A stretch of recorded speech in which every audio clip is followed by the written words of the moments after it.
Hello फ्लिक्सर्स। तो कैसे हैं आप सब? उम्मीद करते हैं आपका दिन शानदार जा रहा है। तो आज की जो मूवी आपका भाई एक्सप्लेन करने वाला वो होगी काफ़ी दिलचस्प, क्योंकि आज की मूवी में हम देखेंगे ऐसे ज़ॉम्बीज़ जो कि कोई साधारण नहीं बल्कि पूरे इंसान के लेवल के हैं, और यहाँ पर इनका दिमाग इतना विकसित है कि ये प्लान बना करके अटैक करते हैं। तो मूवी में काफ़ी मज़ा आएगा। तो वीडियो को अभी से लाइक कर दो, चैनल पर न्यू तो सब्सक्राइब भी ज़रूर कर देना। तो मूवी की शुरुआत होती है, हमें दिखाया जाता है एक छोटा लड़का जो कि टीवी के ऊपर कार्टून देख रहा है। तभी एक चैनल पर न्यूज़ चलती है और उस न्यूज़ में बताया जाता है कि किस प्रकार से एक वायरस पूरे शहर में फैल चुका है और लोग इतने आदमखोर होते जा रहे हैं कि वो बिल्कुल ज़ॉम्बी बन चुके हैं और उन्हें किसी भी चीज़ की परवाह नहीं है। और इनकी तादाद इतनी ज़्यादा बढ़ती जा रही है कि मिलिट्री भी इनको काबू नहीं कर पा रही है। अब सुनते सुनते लड़के को ऊपर से कुछ आवाज़ें आती है और जैसे ही वो सीढ़ियाँ ऊपर चढ़ता है तो सामने देखता है तो उसकी बड़ी बहन उसके साथ एक मजाक कर रही है। अब जैसे ही ये दोनों नीचे आते हैं तो इनके डैड का कॉल आता है। अब इनके डैड फ़ोन पे कहते हैं कि जल्द से वो शहर खाली कर दो क्योंकि वहाँ भी ज़ॉम्बीज़ बढ़ते जा रहे। अब यहीं पर उनके डैड उनको एक ब्रेसलेट भी दिखाते हैं। अब ये देख करके लड़की काफ़ी खुश होती है क्योंकि ये उस लड़की ने ही अपने डैड को गिफ्ट किया था। इसके बाद हमें दिखाया जाता है कि उनकी मॉम और ये दोनों बच्चे फटाफट से निकलते हुए बाहर से काफ़ी आवाज़ें भी आने लगी थी। ये देखने के बाद ये तीनों लोग जैसे ही बाहर जाते तो इनकी मॉम लगेज को पैक कर ही दी थी, पर उन पर कोई एक ज़ॉम्बी हमला कर देता है। अब इतनी ही देर में उनके छोटे भाई के ऊपर भी हमला हो जाता है और ये सब वो लड़की नीचे से देख करके रो रही थी क्योंकि थोड़ी ही देर में वो दोनों के दोनों ज़ॉम्बीज़ बन जाते हैं। अब जैसे ही उसकी मॉम उस लड़की के ऊपर हमला करती है तभी एक आदमी आकर के उसके ऊपर गन तान देता है और सीधे शूट कर देता है। इसके बाद हमें दिखाया जाता है वो आदमी नीचे झुक करके बच्ची को बाहर निकालता है, उसके कान बंद करवाता है और उसके छोटे भाई को भी वहीं शूट कर देता है जो कि अब ज़ॉम्बी बन चुका है। अब कहानी में 10 साल बीत जाते हैं और वो लड़की बड़ी हो चुकी है जिसका नाम है एबिगेल। साथ ही साथ वो आदमी जिसका नाम है कैसियस उसको ट्रेनिंग देता है कि किस प्रकार से उसे ज़ॉम्बीज से लड़ना है, और अब तक वो लड़की काफ़ी ज़्यादा ट्रेन हो चुकी है और उसने मास्टरी भी कर ली है अच्छी अच्छी गन्स के ऊपर। अब यहाँ पर हमें बताया जाता है कि किस प्रकार से एबिगेल और कैसियस की सोच अलग है, क्योंकि यहाँ पर एबिगेल का ये मानना था कि वो उसे इंसानी बस्तियों के साथ रहना चाहिए, वहीं कैसियस का ये कहना था कि अकेले रहना ही सबसे उचित है क्योंकि ऐसे में ज़ॉम्बीज तुम्हें ढूंढ नहीं सकते हैं। इसके बाद अगले दिन ये दोनों आगे बढ़ ही रहे होते तभी इनके घोड़े हिनहिनाने लगते। अब ऐसा घोड़े तभी करते जब आसपास कोई ना कोई ज़ॉम्बीज है। अब इतना देखने के बाद ये लोग अलर्ट होते हैं और ऊपर से देखते तो एक गाड़ी के ऊपर ज़ॉम्बीज ने हमला कर रखा है। अब पहले तो ये लोग काफी वेट करते हैं क्योंकि इन्हें शक था कि कहीं ये ज़ॉम्बीज ना होकर के हमारी तरह ही लोग ना हो, पर इन्हें बाद में कंफर्म हो जाता है कि ये तो ज़ॉम्बीज ही है और इसके बाद वो धड़ाधड़ उनके ऊपर शूट कर देते हैं। इसके बाद जैसे ही कैसियस उनके पास आता है उसे पता लगता है कि यहाँ पर 2-3 नॉर्मल आदमी भी थे जिनके ऊपर इन ज़ॉम्बीज ने अभी हमला किया था। इसके बाद कैसियस वहाँ से शूज़ को चेंज कर लेता है एक आदमी से और आगे बढ़ ही रहा होता है, पर तभी सामने से शिकारी लोग गाड़ी लेकर के आ जाते और वो लोग उतरते ही इन दोनों के ऊपर गन लगा देते और पीछे जाकर के जब देखते तो इनके साथी मरे हुए होते। अब यहाँ पर ये लड़की समझ जाती है कि कैसियस ने ही कुछ गड़बड़ करी क्योंकि उसके शूज यहाँ पर एक्सचेंज थे। तभी कैसियस उस पर हमला करता है और वापस से गन उसी पे लगा देता है। तभी वहाँ गाड़ी से एक प्रेग्नेंट औरत बाहर निकलती है और इन सबको समझाती है कि तुम लोग आपस में ना लड़ो। अब तभी हमें दिखाया जाता है कि उनका घोड़ा फिर से हिनहिनाने लगता है, इसका मतलब काफी ज़ॉम्बीज आ चुके हैं और वो जैसे ही चारों ओर देखते हैं तो ज़ॉम्बीज का पूरा मेला उनको चारों ओर से घेर लिया है। अब यहाँ पर बहुत देर लड़ाई होती है इंसानों और ज़ॉम्बीज के बीच में और हमें दिखाया जाता है एक खतरनाक ज़ॉम्बी जो कि है एक फीमेल। अब ये काफ़ी शातिर थी और ये अपना दिमाग लगा करके काफ़ी पीछे से अटैक करने में माहिर थी। तभी एक और मुस्टंडा भी दिखाया जाता है जो कि अपने आप को शूट कर लेता है क्योंकि इसे ज़ॉम्बीज ने काट लिया है और वो नहीं चाहता था कि वो अब ज़ॉम्बी बन जाए, पर इस बेचारे का नसीब इसका साथ नहीं देता है क्योंकि गन्स में गोलियां ही नहीं थी। इसके बाद एबिगेल उस प्रेग्नेंट औरत को साथ में ले जाती है एसयूवी में। तभी हमें दिखाया जाता है कि यहाँ पर कैसियस ने उस स्मार्ट ज़ॉम्बी को भी शूट कर दिया और ये देख करके कलुआ ज़ॉम्बी काफी गुस्से में आ जाता है। अब इन सब शूटिंग के दौरान वो कलुआ ज़ॉम्बी ही बचता है और वो अपने साथियों को मरा देख करके बहुत गुस्सा होता है, पर यहाँ पर ये सब लोग निकल चुके थे। अब यहाँ पर हमें दिखाया जाता है कि गाड़ी में सिर्फ 4 ही लोग बाकी है क्योंकि बाकी सारे साथी इनके मारे जा चुके हैं। अब यहाँ पर मीगन वो प्रेग्नेंट औरत और उसका पति जो कि है डेविड आपस में ये बताते हैं कि ये लोग शिप टाउन नाम के एक जगह पर जाना चाहते थे। अब इतना सुनने के बाद एबिगेल काफ़ी खुश हो जाती क्योंकि उसको बचपन से ही सपना था शिप टाउन पे जाने का। पर इसी दौरान रास्ते में एबिगेल का होम टाउन भी आएगा, इसलिए एबिगेल बहुत ज़्यादा खुश थी यहाँ। तभी जैसे ही गाड़ी आगे बढ़ती है तो हमें दिखाया जाता है कि गाड़ी खराब हो चुकी है। अब यहाँ पर कैसियस गाड़ी को ठीक करने के लिए नीचे उतरता है और साथ ही डेविड भी वहाँ पर आता है। अब डेविड अपने आप को यहाँ इंट्रोड्यूस कराता है और बोलता है कि मैं एक मैकेनिक हूँ, मैं इस गाड़ी को ठीक कर सकता था पर जो पार्ट्स मुझे चाहिए ठीक करने के लिए वो अभी अवेलेबल नहीं है, तो ऐसा मुमकिन नहीं हो पाएगा। इसके बाद ये लोग पैदल ही आगे बढ़ते हैं। अब रास्ते में यहाँ पर एबिगेल को याद आता है कि क्योंकि ये उसका होम टाउन है तो यहाँ आसपास ही एक एयरपोर्ट भी है छोटा सा, जहाँ पर हमें प्राइवेट जेट्स मिल सकते हैं और अगर हमने उसको चला लिया किसी भी तरीके से तो हमारा काफ़ी समय बच जाएगा और हम शिप टाउन पे जल्द से जल्द पहुंच जाएंगे।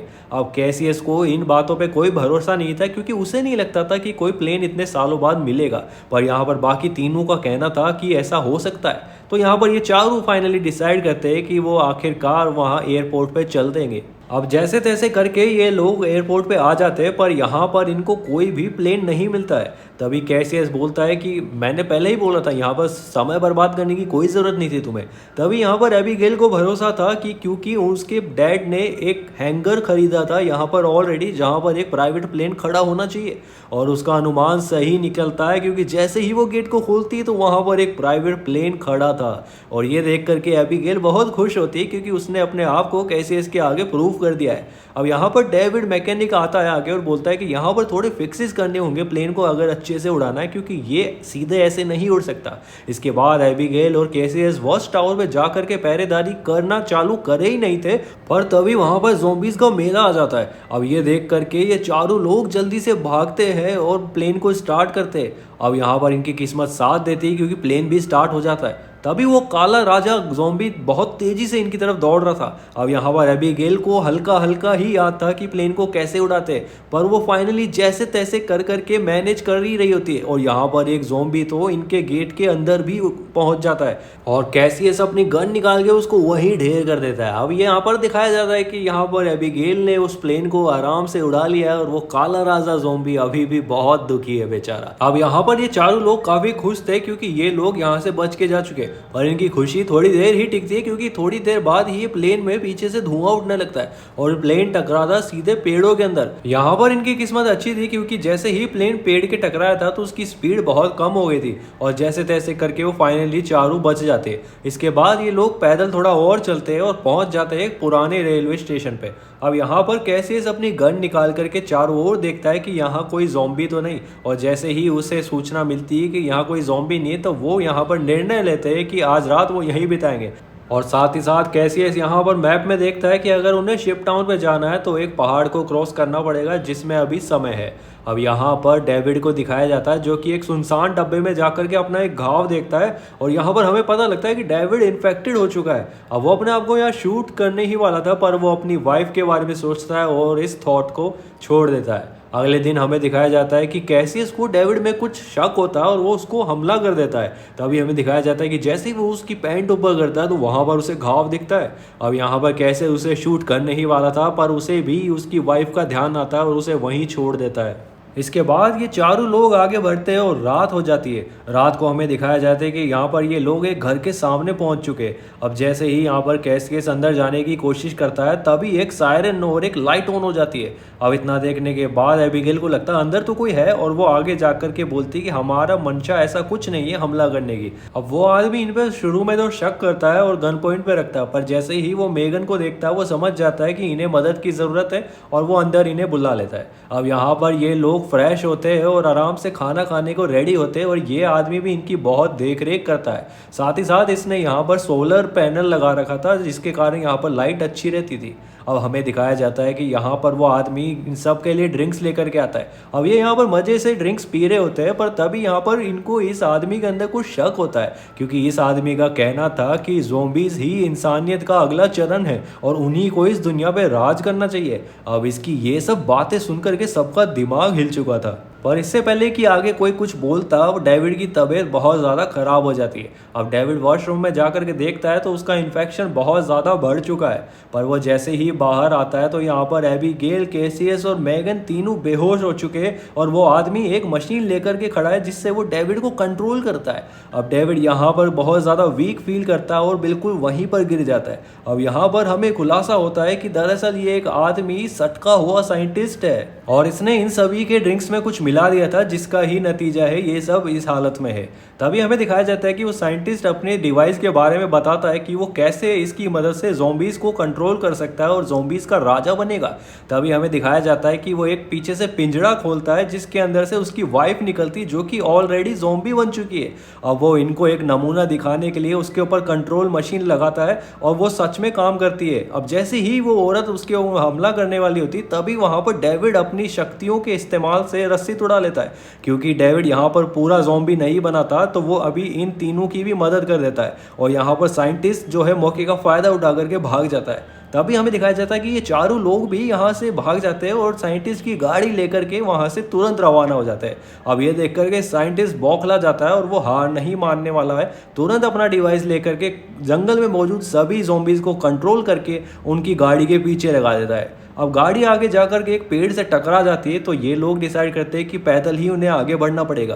पर डेविड धीरे धीरे ज़ॉम्बी में कन्वर्ट होता ही जा रहा था और वो यहाँ पर डिसाइड करता है कि वो यहीं रुक करके इन सभी ज़ॉम्बीज़ से फाइट करेगा और बाकी सब तुम तीनों आगे चले जाओ। अब क्योंकि डेविड यहाँ पर इतना मजबूत नहीं था और ज़ॉम्बीज़ के सामने, तभी पीछे से कलुआ ज़ॉम्बी आ जाता है और उसकी गर्दन मरोड़ के वहीं मार देता है। तभी पीछे से हमें दिखाया जाता है कि यहाँ पर कैसियस मेगन को गोद में लेकर के भाग रहा है और ये पहुंच जाता है एक टापू के ऊपर, जो कि और कुछ नहीं बल्कि शिप टाउन ही है।